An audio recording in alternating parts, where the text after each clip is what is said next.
अब अगले क्वेश्चन पे आते हैं। देखो अगला क्वेश्चन क्या है, अगला क्वेश्चन क्या है, यहां दिए गए कथनों पर विचार करें। पहला, उष्णकटिबंधीय क्षेत्र में व्यापारिक पवनों के प्रभाव के कारण महासागरों के पश्चिमी भाग पूर्वी भागों की तुलना में अधिक गर्म होते हैं। दूसरा, समशीतोष्ण क्षेत्रों में पछुआ पवनों के कारण महासागरों के पूर्वी भाग पश्चिमी भागों की तुलना में अधिक गर्म। फिर कहता है उपयुक्त में से कौन सा कथन सही है, केवल दो, दोनों एक और दो, और नहीं एक नहीं। अब इसमें से कौन सा सही है और कौन सा गलत, ये पूछ रहा है। तो इसमें देखो क्या होगा, इसमें दोनों ही सही है, दोनों ही सही है। लेकिन क्यों सही है और क्या पूछा इसमें, कह रहे हैं कि जो ट्रॉपिकल रीजन होते हैं, तो आपने ट्रॉपिकल रीजन देखा होगा।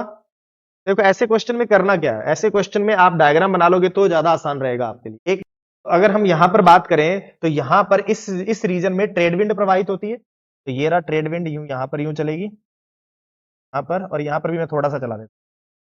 और इस क्षेत्र में पछुआ पवनें प्रवाहित होती हैं यहां पर यूं इस डायरेक्शन में। ये कौन सी वेस्टर्लीज विंड है, पछुआ पवनें। और ये रहा आपका बीच में ओशन। तो ओशन का ये देखो, ओशन जो है इसका ये पूर्वी भाग है और ये पश्चिमी भाग है। जैसे कॉन्टिनेंट, कॉन्टिनेंट का ये पूर्वी भाग है, ये पश्चिमी भाग है। अब जब ट्रेड विंड इस तरह से प्रवाहित होंगी तो ये अपने साथ ऊपर के गर्म जल को बहाकर लाएंगी, और इस तरह से जो जल धाराएं बहती हैं वो इस पानी को यहां इकट्ठा कर देंगी। ये ट्रेड विंड अपने साथ पानी को लाएंगी बहाकर और इस किनारे पर इकट्ठा कर देंगी। तो यहां पर टेम्परेचर क्या हो जाता है, बढ़ जाता है। और पछुआ पवनें क्या करेंगी, ये अपने साथ पानी को इधर बहा के ले जाएंगी ऊपर ऊपर के गर्म को। तो ये कहां पहुंच जाएगा, यहां पहुंच जाएगा। तो यहां का टेम्परेचर बढ़। तो अगर आप ट्रेड विंड के क्षेत्र में हो, ट्रॉपिकल रीजन में हो, तो ट्रेड विंड की वजह से महासागरों के पश्चिमी भाग का टेम्परेचर बढ़ जाएगा। और अगर आप पछुआ क्षेत्र में हो तो यहां पर महासागरों के पूर्वी भाग का टेम्परेचर बढ़ जाता है। और देखो यहां पर जब इधर से इधर जाएगा तो यहां पर टेम्परेचर कम होता है, याद है, अपवेलिंग होती है इस क्षेत्रों में। कैनरी करंट आपने सुना होगा, वो सब धाराएं यहीं पर बहती हैं, ठंडी जल धाराएं। तो इस भाग में टेम्परेचर ज्यादा है। तो यही इस क्वेश्चन में आपसे पूछा गया है। देखो यहां पर, देखो ये हमने पूरा डायग्राम बना के किया हुआ है यहां पर।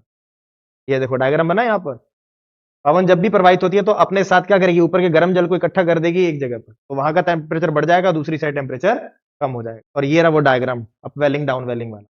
तो यहां पर देखो अब, तो अब फिर से देखें, लिखा है कि उष्णकटिबंधीय क्षेत्र में व्यापारिक पवनों के प्रभाव के कारण महासागरों के पश्चिमी भाग पूर्वी भागों की तुलना में अधिक गर्म होते हैं। तो सही है। इस डायग्राम में देखें, समशीतोष्ण क्षेत्र में पछुआ पवनों के कारण महासागरों के पूर्वी भाग पश्चिमी भागों की तुलना में अधिक गर्म होते हैं।